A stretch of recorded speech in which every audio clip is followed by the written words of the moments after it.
Very good morning to you all kids, and today we will start the fourth chapter, okay, and that is the rotation and revolution. आप लोग class third से पढ़ते आ रहे हैं कि rotation किसे कहते हैं, रिवॉल्यूशन किसे कहते हैं. जो डेली मूवमेंट है अर्थ का अपने इमेजिनरी एक्सिस पे, okay, you can read the line here that the daily movement of the earth on its imaginary axis from west to east. जब वेस्ट से ईस्ट की तरफ, आप सबको ये पता होना चाहिए कि अर्थ का जो मूवमेंट है वो एंटी क्लॉकवाइज है. दैट इज़ वो ईस्ट से वेस्ट नहीं घूमता, वेस्ट से ईस्ट घूमता है. ठीक है, so that movement is called the rotation.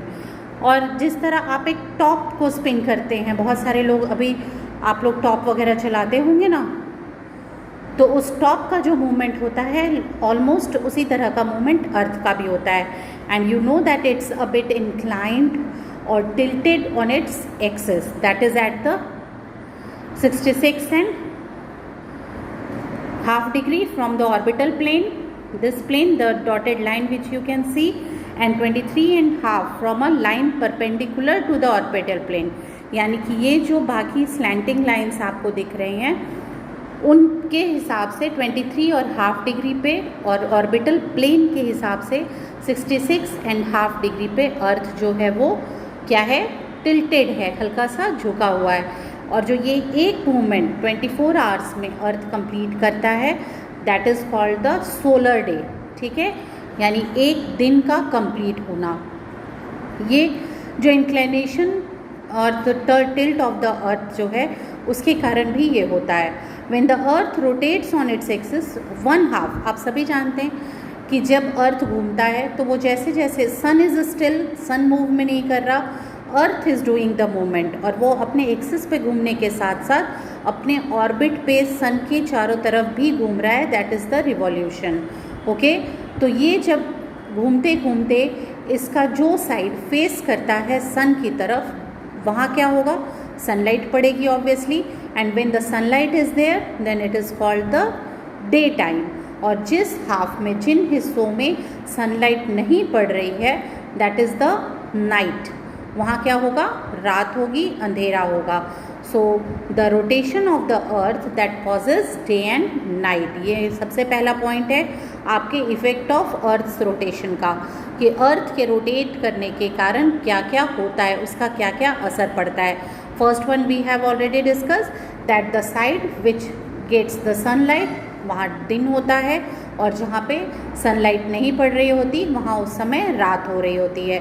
और जैसे जैसे ये रोटेशन होता जाता है वैसे वैसे डिफरेंट प्लेसेस पे सनलाइट पड़ते जाती है, और इस तरह से डेज और नाइट कॉज होते हैं. Then the next is just before the sunrise. ठीक सनराइज़ होने के पहले, कभी आप अगर सुबह सनराइज़ के पहले जागे होंगे अराउंड 4:30 और 5 अगर आप जागेंगे, तो वो बहुत ही डिफ्यूज्ड लाइट होता है, यानी कि हल्की सी बिल्कुल लाइट स्काई में कहीं आपको दिख रही होती है, अंधेरा भी होता है. तो इस तरह के जो सिचुएशंस होते हैं उसे कहते हैं डाउन. ठीक है, यानी ठीक सनराइज़ होने के पहले का समय, जब ना तो पूरी तरह से लाइट है और ना ही पूरी तरह से अंधेरा है, that is called the down.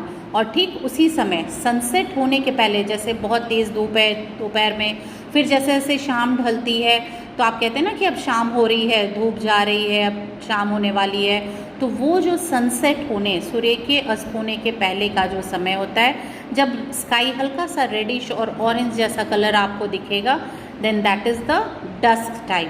So morning में सनराइज़ के पहले का समय dawn, and in the evening before the sunsets that is called the dusk. Okay, that is also the effect of the rotation. Then the third one, अर्थ का जो shape है that is जॉइड.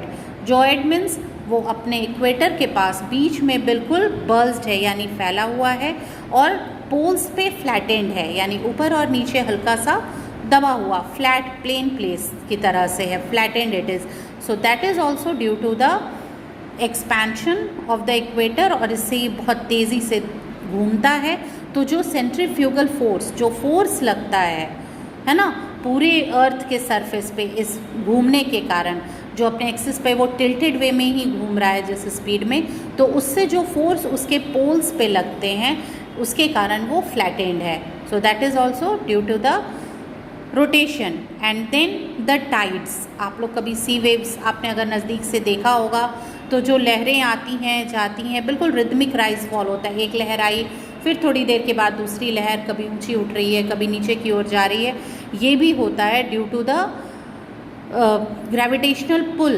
जो sun और moon के बीच जो gravitational pull होता है, ये दोनों एक दूसरे की तरफ जो पावर्स रिफ्लेक्ट करते हैं, एक दूसरे को खींचते हैं, उससे ओशन करेंट्स पे असर पड़ता है. समुद्र की लहरों पे ग्रेविटेशनल पुल्स का असर पड़ता है. आप लोग इन चीज़ों को और सीनियर क्लासेस में जाएंगे तो ज़्यादा डिटेल में पढ़ पाएंगे. For now only you have to know that due to the gravitational force between the sun and the moon, ये जो राइज और फॉल है टाइड्स का, it happens. Okay. And then the deflection of winds and ocean currents occur due to Coriolis force which is generated at the result of rotation of the earth.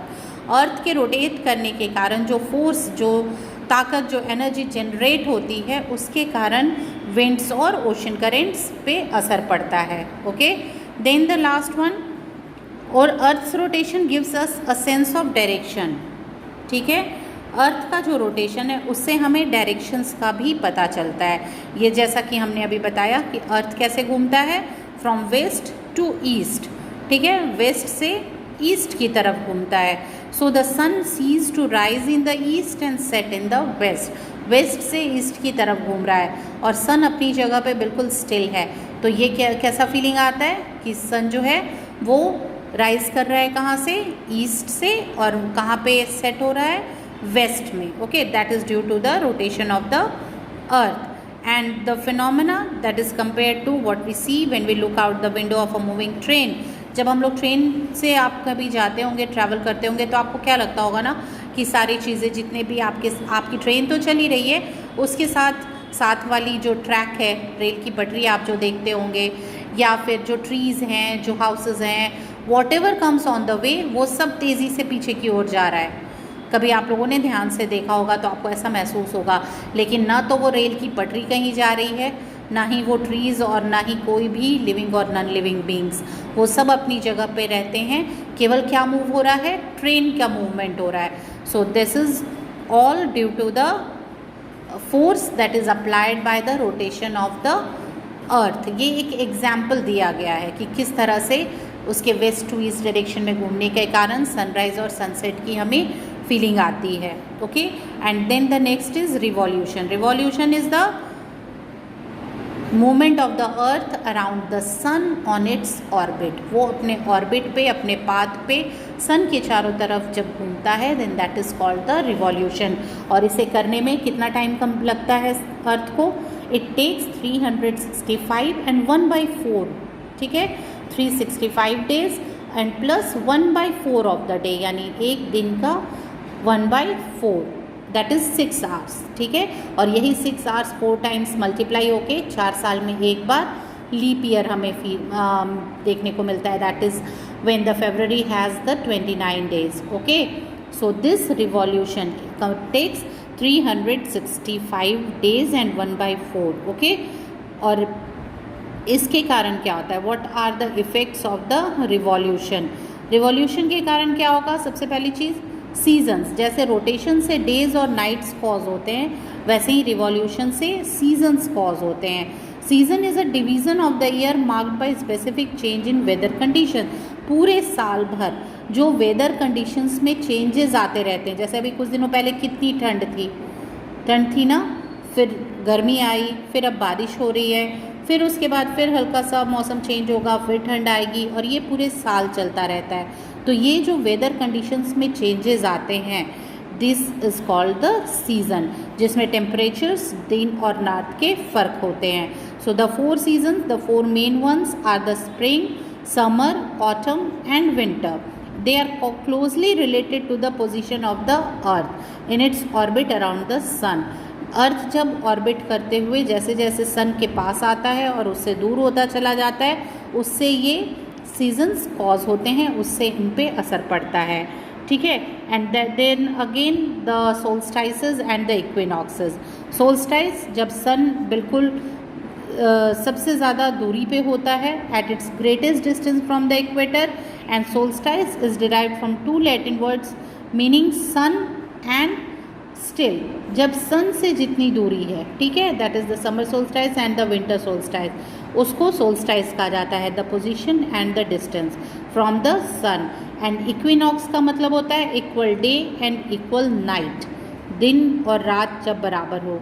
The word is derived from Latin word eque, which comes from equus, that is equal, and nox means night, जहाँ पे temperature और जो ये दिन और रात है वो बिल्कुल बराबर होते हैं that time of the day.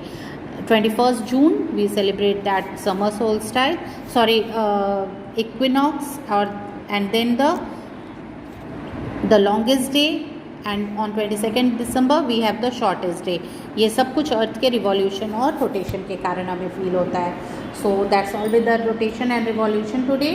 We will discuss about the solstices and the equinox in our next video. Okay, thank you.